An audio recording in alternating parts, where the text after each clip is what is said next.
She doesn't fall for effort. She falls for feelings. She doesn't care how consistent you are if you don't shift how she feels inside. She doesn't hold on to the man who gave her the most.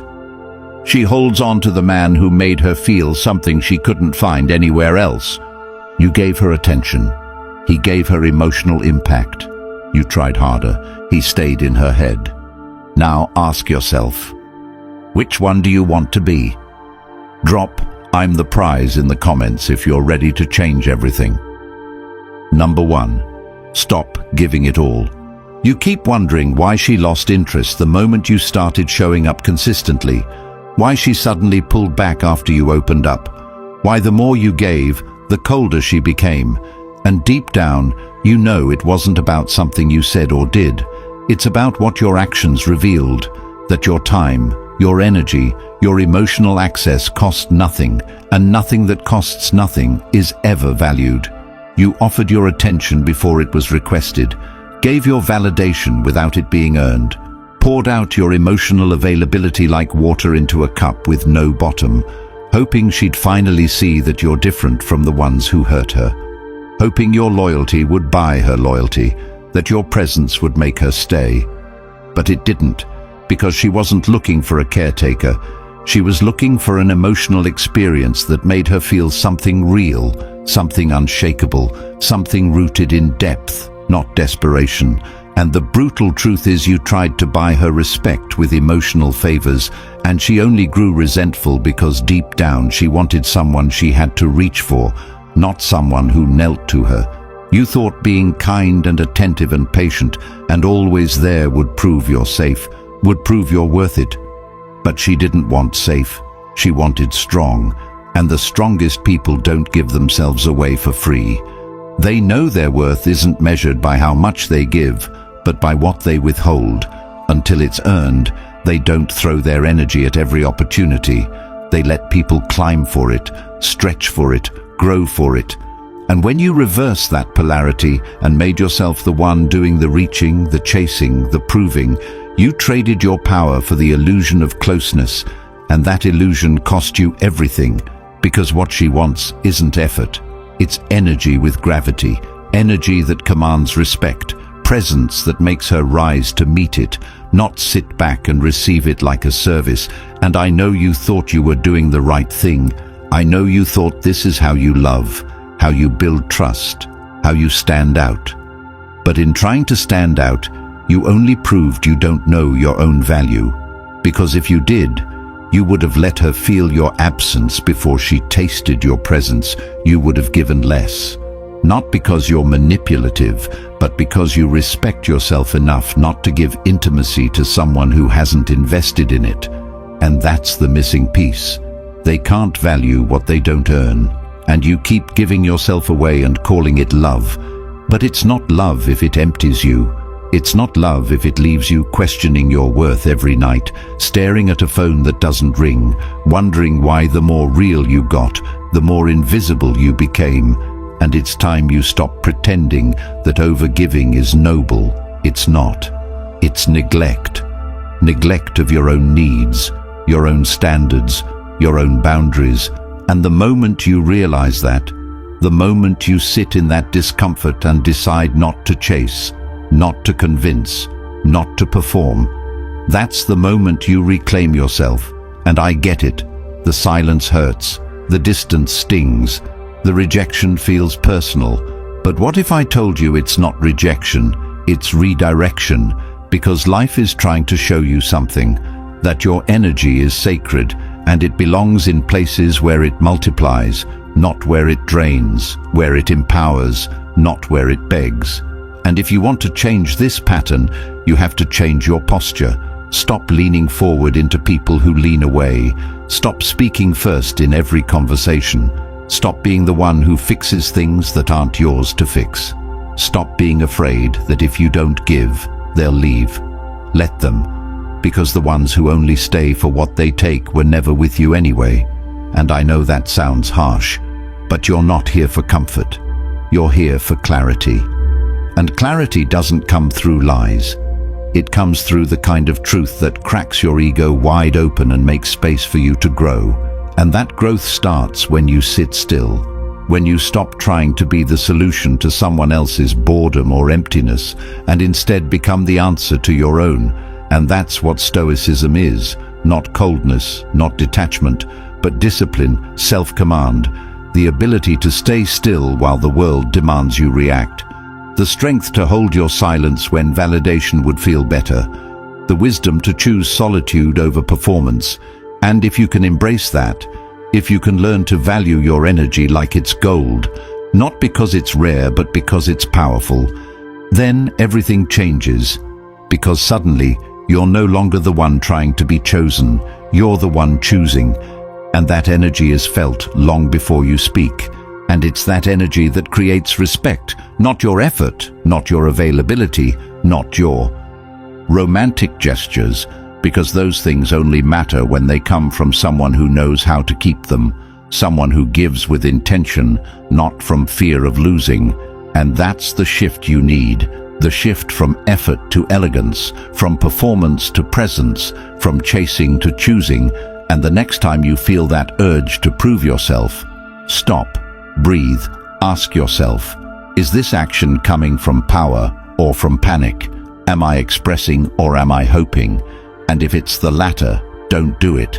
Sit in the space instead. Let it stretch you, because in that space is where you find yourself, your truth, your peace, and eventually someone who sees it, feels it, and reaches for it. Not because you gave it all, but because you gave only what aligned with your value. And when you live that way, when you embody that discipline, you don't just stop giving it all. You start giving only what builds, only what uplifts, only what strengthens. And that's the kind of love that doesn't beg to be held. It invites itself to be earned. If that message hit your core, if something inside you knows it's time to reclaim your power, your peace, your presence, then the Stoic Relationship Blueprint is your next step. This isn't just a book, it's a shift, a guide rooted in timeless principles designed to make you unshakable in love, purpose, and presence. And now it's available in audiobook form. You can listen to it while walking, training, driving, clearing your head. Let the wisdom sink in where your silence begins. This is the kind of knowledge that doesn't expire. Once it's yours forever. No more confusion, no more being lost in what-ifs. The link is in the comments. Own your evolution. Start now. Number 2.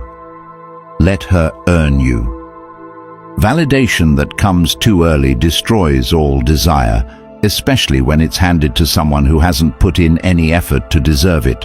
Because once something is freely given, it's viewed as common, not precious. And most give themselves away too quickly, trying to be accepted, trying to be seen as enough, hoping that by showing their worth through constant availability and emotional generosity, they'll be chosen. But in doing so, they destroy the chase, the mystery, the respect that fuels true connection, because respect is never granted through generosity alone.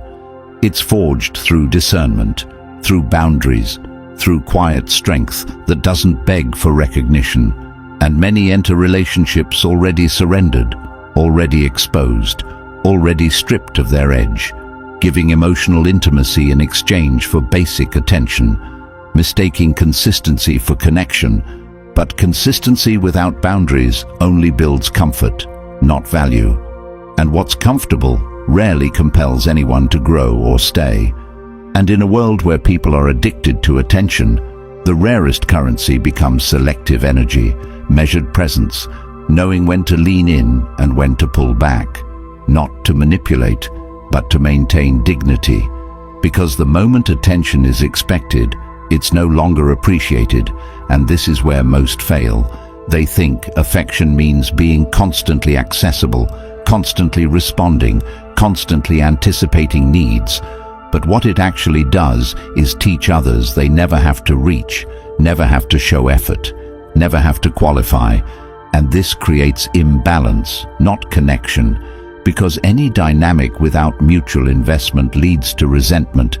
And this is what poisons so many situationships and modern flings. One person giving endlessly, the other coasting on minimum input, and yet the one giving wonders why they're not chosen, not prioritized, not remembered. And the answer is simple: they didn't require effort, and what costs nothing can be discarded without guilt. And that is the brutal truth most don't want to face, because it requires taking responsibility for your part in being overlooked, in being replaced, in being forgotten. And that responsibility means changing the approach, refusing to play the emotional ATM, the emotional therapist, the safety net for someone who hasn't earned your presence, because love without standards is self-betrayal dressed as romance, and boundaries aren't about keeping people out, they're about protecting your depth, because only those who meet your standard deserve your softness. And this begins by observing how quickly people feel entitled to your energy, your time, your validation. And instead of rewarding their inconsistency with more attention, the correct response is withdrawal, not out of bitterness, but out of self-respect. And that self-respect is demonstrated by becoming the kind of person who knows they bring value by existing, not by overextending, not by proving, not by fixing what's not theirs to fix. And until this truth is fully understood, cycles repeat: overgiving, underappreciation, frustration, confusion, and it becomes easy to blame others. But the shift happens when the lens turns inward, and the hard question is asked: why is earning me so easy? Why is my energy so accessible? Why do I give at the hint of attention? And the answer often lies in fear. Fear of abandonment, fear of being overlooked, fear of losing something that was never really yours. And overcoming that fear is where transformation begins, where the Stoic mindset must be adopted, the kind that says, I will not react emotionally to validation or rejection. I will not chase someone to complete me. I will not seek external reassurance to feel enough, because I already am. And that knowing quiets the chaos, removes the need to perform, and allows decisions to be made from a place of clarity. And from that clarity comes power. Because power isn't in getting everyone to like you. It's in knowing that who doesn't value you is doing you a favor. And once that truth is integrated, everything changes, because standards become non-negotiable, emotional access becomes sacred, and affection becomes a gift, not a tactic. And from there you begin to attract differently, engage differently, feel differently, not because others changed, but because your posture did. And the world responds to posture, not performance. And if someone is not rising to meet your presence, it's not a cue to lower your standard. It's a signal to move on, and that movement is the highest form of self-worth, because it says, I will not water myself down to be tolerated. I will not simplify my truth to be accepted. I will not hand over my emotional wealth to someone who sees it as spare change.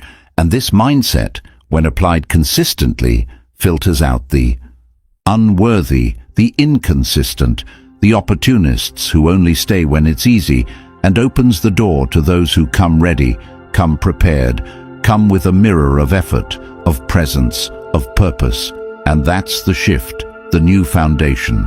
Not chasing love, but attracting alignment. And alignment requires friction, because what's earned is respected, and what's respected is cared for, and what's cared for doesn't walk away without thought, without weight, without hesitation. And that is where lasting connection lives, not in the ease of access, but in the depth of effort it took to stay. And this is what must be remembered. You are not here to be easy to access. You are here to be unforgettable through your energy, your peace, your presence.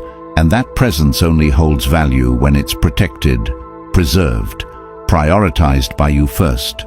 So let her earn you, not because you need to prove your worth, but because you finally understand that your worth needs no proof, only protection. Number 3, master the emotional shift. Attraction isn't built by logic, effort, or intentions. It's forged in the way someone makes you feel when you're in their presence, and even more when you're not. And that shift isn't about saying the right words or knowing the perfect timing. It's about creating an emotional imprint that stays long after your voice stops. And the truth is, people remember feelings more than facts. They remember how safe or alive or awakened they felt around someone, not the conversations, not the dates, not the gifts, but that internal shift. And most never learn this because they're too busy trying to convince someone with reason, trying to debate their way into someone's heart, trying to become useful instead of impactful. But logic never anchors someone emotionally. Experience does, and experience is what most never bother to create, because it requires presence, not pressure, requires calm, not chasing. And most walk around carrying desperation instead of depth, wondering why their energy repels instead of attracts. And that's because neediness is not the problem. Unawareness is. Unaware that emotions are contagious, that anxiety spreads like fire, that insecurity screams louder than words ever could. And until self-awareness replaces self-obsession, nothing changes. And that's where the shift begins, when energy is no longer reactive, but grounded, when responses aren't driven by panic, but peace, when you no longer seek to be felt. You become someone who is, without effort. And that means shedding the habit of performing, the addiction to being understood, and stepping into internal alignment. Because when you're aligned, you don't need approval to act, and that non-neediness creates attraction that logic can't explain, because it triggers curiosity, and curiosity is the seed of desire, and desire isn't built in comfort, it's built in contrast, and that contrast starts when someone meets you and feels something unfamiliar, stillness in chaos, certainty without arrogance, clarity without force. And most don't offer this because they've never created it in themselves. And this is the part most skip. They try to master others before they've mastered their own energy. But if your peace can't survive discomfort, your presence will always feel unstable, and instability is forgettable. But calm, grounded, centered presence lingers, not because it's loud, but because it gives others something rare, a break from the noise inside their own head. And when you become the person whose energy feels like relief, you become addictive, because relief is unforgettable. And that doesn't mean becoming emotionless. It means becoming responsible for your emotion. And responsibility means knowing when to hold space, when to pull back, when to say nothing. Not because you're afraid, but because your silence has weight, because your presence speaks louder than justification. And when that becomes your default, you become the person others return to in their mind, not out of obligation, but out of internal shift, because they associate you with how they felt when you weren't trying to fix, to impress, to entertain. And this is the level most never reach because it requires restraint. And restraint is the mark of power, not pretending to care less, but truly needing nothing from others to validate what's already known internally. And if that power is cultivated, if your energy becomes a reflection of inner truth, then everything changes, because now you're not offering people a distraction, you're offering them clarity. And people don't chase validation, they chase what helps them feel aligned, and alignment feels like home. And people return to what feels like home, even when they don't understand why. And this is why the strongest connections aren't logical, they're spiritual, felt deep in the gut. And they're formed not by saying the right thing, but by being the right thing at the right time. And to be that, you must embody stillness in chaos, not because you're avoiding emotion, but because you understand it. And mastery of the emotional shift means knowing how your energy affects the room before you speak, how your posture communicates certainty, how your silence carries more meaning than empty reassurance. And this is what must be practiced. Learning to feel without becoming reactive, learning to listen without needing to be heard, learning to show up with your full presence without needing acknowledgement. And that isn't weakness, It's the highest form of power, and power isn't about dominance. It's about consistency in energy. Because when your energy is predictable in the face of unpredictability, people trust you even when they don't understand why. And trust leads to depth, and depth leads to memory, and memory leads to connection, and connection without. Effort is the only kind that sustains, and that comes not by chasing, but by shifting. Shifting from reaction to intention, from emotional addiction to emotional direction. And direction means you decide how you show up. Not others, not situations, not external chaos. And the moment you stop reacting to everything and start choosing what deserves your energy, the entire dynamic shifts. Because now you're the one who decides the rhythm of the relationship. And rhythm is everything, because rhythm creates emotional tempo, and that tempo becomes what they expect from you. And expectation leads to security, and security leads to trust, and trust leads to obsession, not the kind born from fear, but the kind born from the comfort of feeling something reliable in a world full of inconsistencies. And when you become that emotional anchor, that unwavering reference point, that safe space with edges, not boundaries with barbed wire, but presence with direction, then attraction becomes a side effect, not a goal. And when that becomes your default, people feel it. They shift when they're around you, not because you ask them to, but because your alignment demands it without words. And this is the mastery of emotional shift. Becoming someone who needs nothing but gives everything through energy, not effort. And from that place, relationships are no longer about control. They're about gravity. And gravity doesn't chase. It pulls quietly, steadily, unavoidably. And to embody that is to become unforgettable. Number 4. The art of silent impact. Nothing reveals your power like what you don't say, what you don't explain, what you withhold, not out of manipulation, but out of mastery. And most haven't even begun to understand the influence of silence because they confuse loudness with strength. But strength is the man who says nothing while his presence says everything.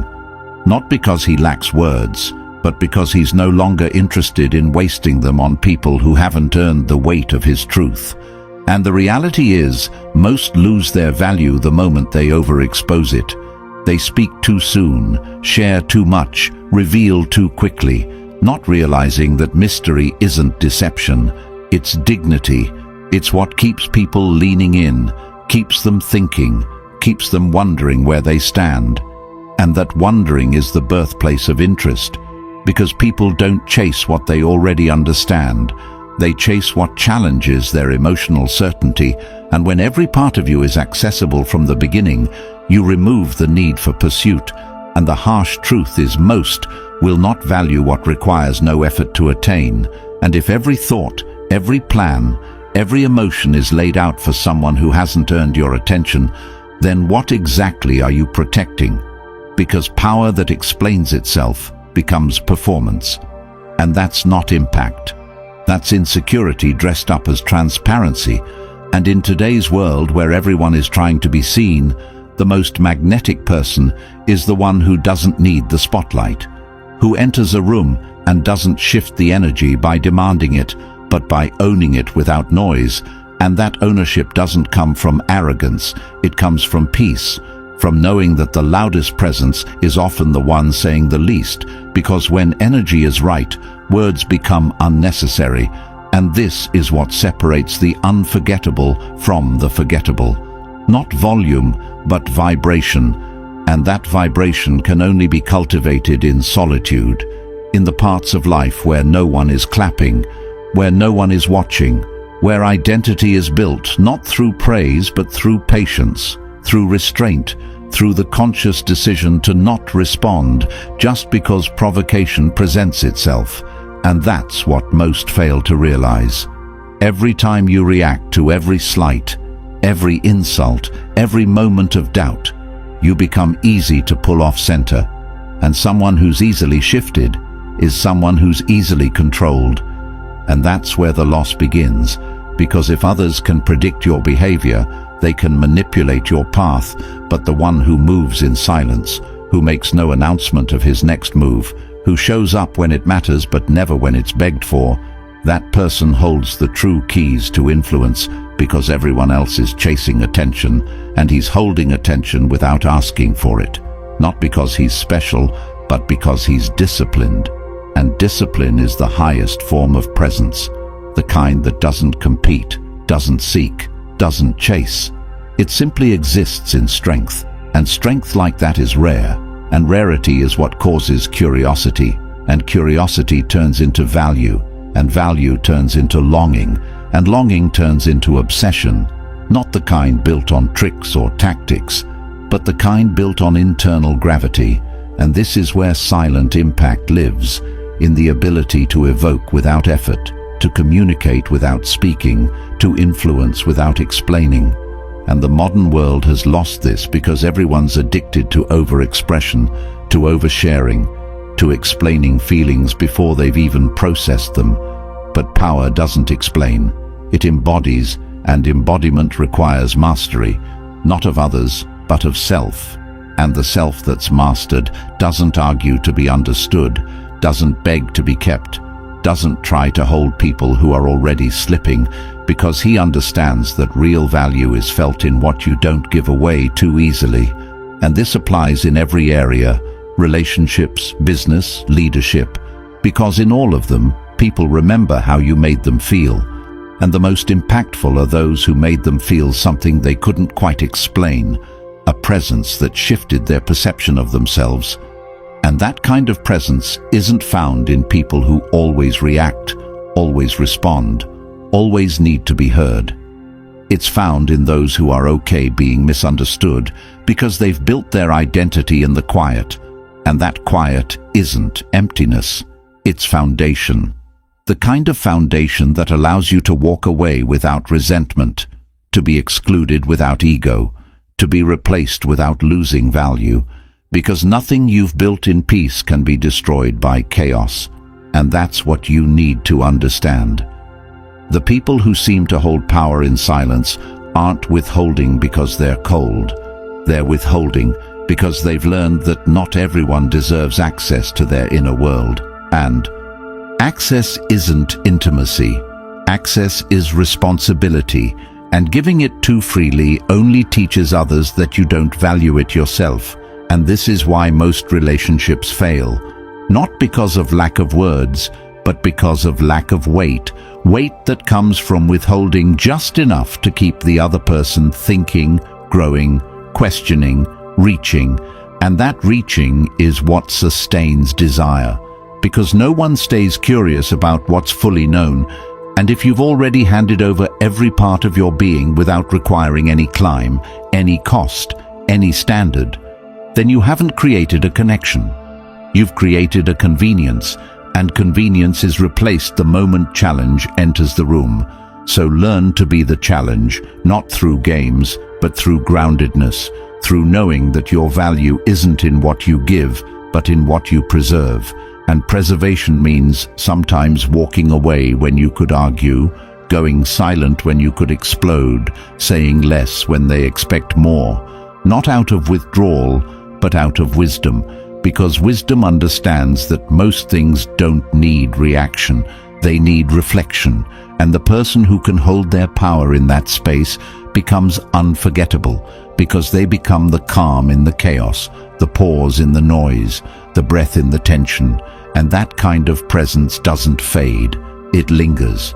And lingering is what builds memory, and memory is what keeps people returning, not to your words, but to your weight. And the heavier your presence, the less you need to perform. And performance is what drains, but presence is what sustains. And the more you live by that, the less you need to prove, because everything you are is already felt without you saying a single word. Number 5. Turn distance into desire. Desire dies in the presence of excess and grows in the space where something valuable is felt but not held. And that's the hardest truth to accept for someone who gives too much, too soon, too often, hoping that love will be a reward for consistency, for loyalty, for being there. But desire doesn't live in certainty. It lives in emotional contrast, in the feeling of needing more of something you can't control. And yet most destroy this dynamic by being constantly available, emotionally predictable, always reachable, always present. And then they wonder why the connection fades, why they get replaced by someone who gives less but feels like more. And the reason is simple. Distance creates depth when done with intention, not as punishment, not as game playing, but as a recognition of your own value. And most never learn this because they're too afraid that space will be filled by someone else, that if they stop texting, calling, showing up, they'll be forgotten, not realizing that being forgotten by someone who never felt your absence is not loss. It's liberation, because people remember what they had to reach for, not what was handed to them without question. And if you always show up first, always initiate, always close the distance, you're teaching them that your energy is disposable, that your presence isn't something they have to earn or value. And over time you become invisible, not because you lack worth, but because your worth was never protected. And that's what changes everything when you finally understand it. Distance is a filter. It reveals who feels your absence versus who replaces your presence. It shows who is truly connected versus who is just comfortable. And if you want to be desired, truly desired, not tolerated, not used, not kept around for emotional convenience, then you must learn how to let the silence do the work that your words never could. Because when you pull back and nothing changes, that's not a loss. It's the truth arriving without delay, and that truth saves you years of over-investing in someone who only saw you as an emotional crutch. And this is where Stoic clarity must enter, not with anger, not with bitterness, but with the grounded knowing that space isn't distance from love, it's a test of it. And the people who truly feel you won't forget you when you're gone, they won't replace you the moment you stop over-delivering. They'll feel the weight of your absence, not just because they miss what you do, but because they miss how they felt when you were around. And that's the shift. You don't want to be remembered for your actions. You want to be remembered for your impact. And impact isn't built in presence alone. It's built in the emotional wake you leave behind when you walk away. And to create that wake, you have to stop filling every space with your effort. Stop making yourself available at all costs. Stop chasing connection through performance, and start recognizing that desire grows in quiet, in pause, in space, in the unanswered text, in the weekend where you don't reach out, in the moment when they expect you to validate and you choose stillness instead, not out of manipulation, but because you finally trust that if it's real, it doesn't need force, and if it needs force, it was never real. And this is what most don't want to accept, because it requires letting go of control, letting go of being needed, and standing in the discomfort of not knowing what comes next. But that discomfort is what sharpens you, what reveals your strength, what creates the very attraction you've been chasing, because nothing is more compelling than someone who can pull away with peace, who can go quiet without guilt, who can live without performance. And when you live like that, you stop being the predictable source of dopamine and start becoming the unforgettable source of inner shift. And that inner shift is what creates desire that lingers, desire that confuses, desire that brings someone back, not because of your effort, but because of how their world feels without your presence anchoring it. And that kind of presence can't be faked, it can't be rushed, it can't be built by always being available. It's built by knowing when to step back, when to let space speak, when to let your silence say what your words never could. And that's the art of distance, not pulling away to punish, but pulling away to protect the value of your energy. And when you treat your energy like it's precious, others begin to as well, and those who don't reveal themselves early, which is a blessing, not a betrayal.